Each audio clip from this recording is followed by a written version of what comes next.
Good morning guys. Ayan yung ilog ng dito yan sa Barangay Santo Niño. Yung mga basura hindi na siya maanod hanggang doon sa dulo kasi nga sobrang lalim niyan, parang umiikot-ikot na lang dyan yung basura. Bali yung parking yan, hinukay yan ng bakho kasi kinuha nila yung buhangin pangtabong dyan sa gilid ng mga gagawin nilang recraft. Ang problema sa sobrang lalim, dyan na-stack ng mga basura galing taas.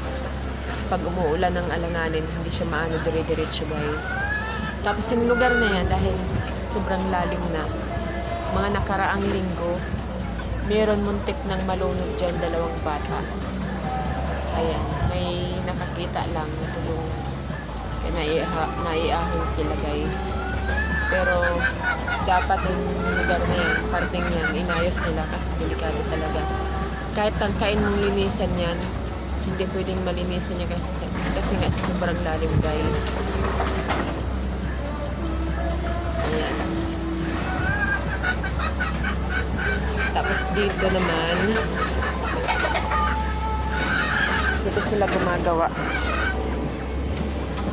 Ayan yung recraft na ang ginawa nilang dyan ay bato na pinagpatong-patong sa halip na hollow blocks. Bato na pinagpatong-patong, buhusan ng simento na yan, pero walang bakal. O diba, kakaiba kung sinong engineer ang nakaisip dyan. Saan ka nakakita ng recraft na walang bakal? Buhos lang, bato na pinagpira-piraso. Yan yung sobrang katalinahan guys, mag-isip na hindi nila iniisip kung ano ang perwisyong idudulot. Itong lugar nito guys, sa pagitan ng Santo Niño at Banaba, Santo Niño, San Mateo, Rizal, sakop pa to ng barangay Banaba, yung recraft na yan. Bale,